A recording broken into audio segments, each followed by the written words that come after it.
Hey guys, this is your uncle, and today I am welcoming to all in my video. Today I am going to start one beautiful journey. I will share the live experience with you all, and I am so excited.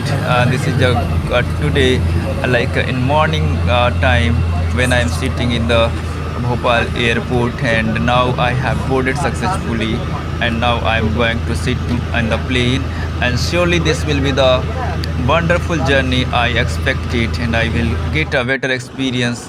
And now I am on the road to enter inside of the flight, and surely this will be the amazing for me. I am sharing the all input with this journey. This is my plane that is going to departure, and beautiful signing. There are the food bad conditions, but I am looking so nice people, and I am so happy. I'm so excited also that I'm sharing. You can see the views, sky is beautiful shining, and still I am in the air, and this is the live, and this is the live experiments for me. And now in this night I am traveling by the train as well, and this is the beautiful scene of the city.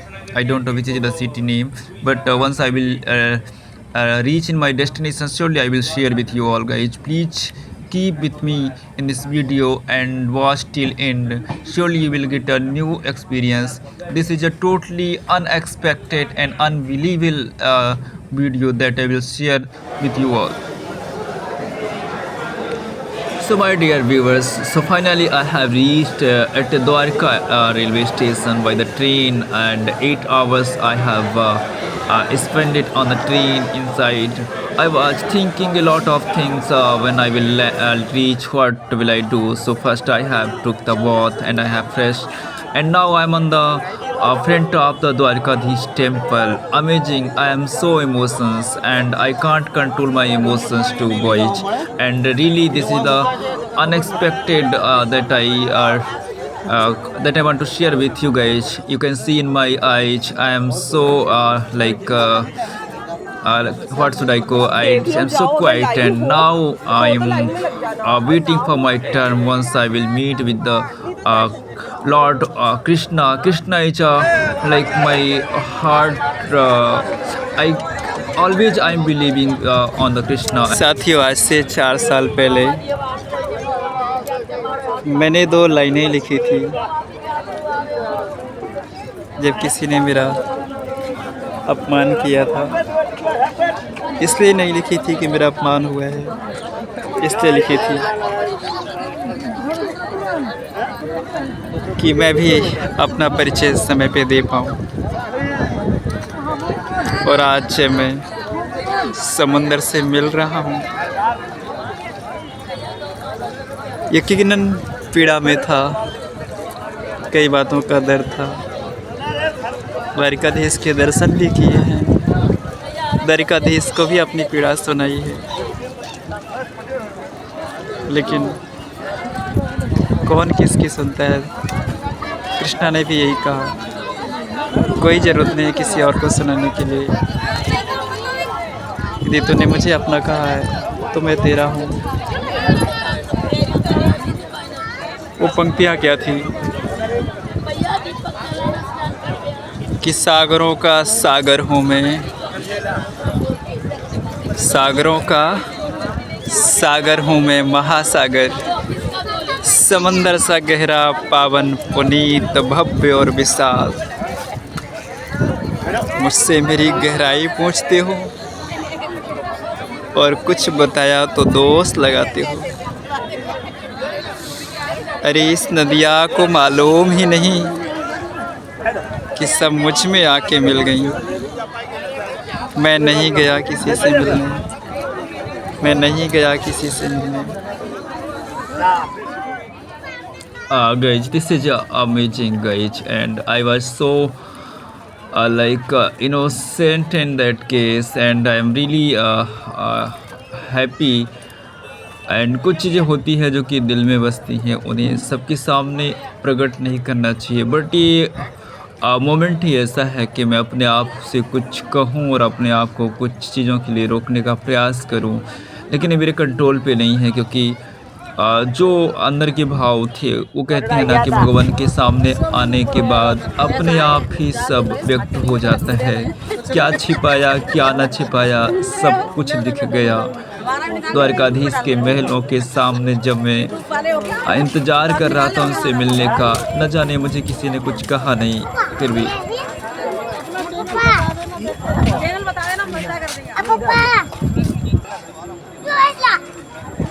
कहाँ से हो आप लोग? अभी दूसरा scene है, आप इन्हें भी देख लो कि कितनी मस्ती है, कितने लोग हैं और समुद्र के बीच में जाकर के ये तैराकी कर रहे हैं और कितने हैप्पी हैं ये अपने जीवन में। और इसी मोमेंट के लिए तो लोग यहाँ पे आते हैं कि भगवान से तो मुलाकात होगी ही होगी। इन समुद्र की लहरों से बहुत कुछ सीखने का मिलता है। और साथियों, इस वक्त मैं थोड़ा सा आपको भावुक नज़र लग रहा हूँ। मेरी आवाज़ से आपको लग रहा होगा कि कुछ ना कुछ तो सिकन है, लेकिन जब मैं इन पक्षियों से मिला, क्योंकि अभी मुझे समुद्र के पास बैठनी भी है, बहुत सारी बातें भी करनी है, न जाने कितने दिनों का दर्द है, कितने दिनों के जख्म हैं, किसके किसके दिए जख्म हैं, मुझे सब कुछ सुनाना भी है। लेकिन इन पंछियों को देख करके आकाश की तरंगों की तरह समुद्र के लहरों से बातें करती हुई ये पंछियाँ क्या कह रही हैं, मुझे कुछ समझ आए इससे पहले मैं इस विहंगम दृश्य को आपके सामने बयां कर रहा है। और मैं क्या कहूँ, मैं इस विषद के भाव में हूँ कि सुबह मेरे साथ कैसी स्थिति थी। मैं भगवान के पास जा रहा था मिलने के लिए, कितना भावुक हो गया कि मुझे अपने आंसुओं का भी ध्यान नहीं रहा। मैंने उन्हें भी व्यर्थ बहाया, लेकिन वो व्यर्थ नहीं बहे, द्वारकाधीश के महलों के सामने बहे। भगवान ने भी देखा होगा कि मुझसे मिलने के लिए कितना आतुर है मेरा भक्त। और जब मैं इन पंछियों को देख रहा हूँ तो मैं थोड़ा सा उस भाव से बाहर निकल रहा हूँ। मानो कि प्रकृति ने मुझे कुछ और ही समझाने का माध्यम बनाया है इनको। और आप भी देख सकते हैं, I am really happy with this moment. And मैं कह नहीं सकता कि मुझे यकीन नहीं था कि मैं यदि द्वारका नगरी आ रहा हूँ तो मुझे ये मोमेंट देखने को मिलेगा। लेकिन आप देख सकते हैं कि लोग दाना फेंक रहे हैं और लोग दाना खा भी रहे हैं। नीचे ये कलाकृति जो आप देख रहे हैं, ये तो ऊपर का सीन है। नीचे मछलियाँ भी हैं, वो भी अपने आहट को रोक नहीं पा रही हैं और बीच बीच में उछल उछल करके कुछ कह रही हैं। आप कोई ना कुछ देखा भी होगा कुछ मछलियों को। लेकिन आप कह सकते हैं कि यात्रा का जो वृत्तांत है मेरा वाकई में सार्थकता के इस गहन भाव को पहुंच रहा है, गहन भाव को समझ रहा है। और जिस प्रकार से सुबह का मोमेंट मेरे लिए वाकई में यादगार था, मैं कह नहीं सकता कि क्या क्या चीज़ें मेरे अंदर चल रही थी, कितना भावुक हो गया था मैं और कितनी सारी बातों को मैं याद कर रहा था। एक चीज़ मैं आपको और भी शेयर करूं कि जब मैं क्यू में था तो लोग मुझे पूछ भी रहे थे कि हुआ क्या है आपको, आपकी तबीयत तो सही है ना। लेकिन मैं था कि मैं ही था, क्या बोलूँ। समंदर के पास भी जब खड़ा हूँ, इन लोगों के साथ भी मिल रहा हूँ, तो लोगों का काफ़ी अच्छा प्यार है। लोगों के चेहरे की खुशी देख करके मुझे आत्मसंतुष्टि मिल रही है कि चलो कुछ भी है, लेकिन मैं बहुत अच्छी जगह पे हूँ। और इन पंछियों का मैं क्या कहूँ, इन कबूतरों का क्या कहूँ। काश मेरे साथ कोई कबूतर चले तो मैं भी उसे अपने गीत सुनाऊँ, अपने दर्द सुनाऊँ, अपनी कहानी बयां करूँ। वक्त ऐसा है, कहने को बहुत कुछ है, क्या इस समय को मैं पकड़ सकता काश। लेकिन कहते हैं ना कि समय किसी के बस में नहीं है, तो मेरे बस में कैसे हो सकता है। आप देख सकते हैं प्यारी प्यारी पंछियाँ कितनी खुश हैं, कितनी मस्ती कर रही हैं। और इनको मैंने भी दाना डाला, मेरे हाथ से भी इन्होंने दाना खा लिया। कोई भी इनको खिलाए, प्यार से खा लेते हैं। काश हम सबका जीवन ऐसा ही होता, ऐसा ही सुगम होता, ऐसा ही खुशहाल होता। ये बच्चे मेरी बातों को सुन सुन करके और मुस्कुरा भी रहे हैं और मुझे देख भी रहे हैं और उधर पंछियों को भी देख रहे हैं कि समुद्र की लहरें आज की सुबह मुझे नई ताजगी दे रही हैं, नई उमंग दे रही हैं। और ये वातावरण मैं कभी नहीं भूल सकता। यकीनन मेरे लिए नया है, लेकिन ये यादगार होने वाला है। मुझे पता है कि जिस चीज़ के लिए मैं यहाँ तक खिंचा चला आया था, वाकई में मुझे वो मिल गया। द्वारिकाधीश की कृपा से, द्वारिकाधीश के आशीर्वाद से मैंने बहुत कुछ पाया इस यात्रा वृत्तांत पे का। साथियों, आगे भी मेरे साथ बने रहिएगा। ये मेरा एक्सपीरियंस है और मैं भी ये रिकमेंड करूँगा टू ऑल कि जब भी आपको समय मिले प्लीज़ आप नेचुरल प्लेसेस को विजिट कीजिएगा।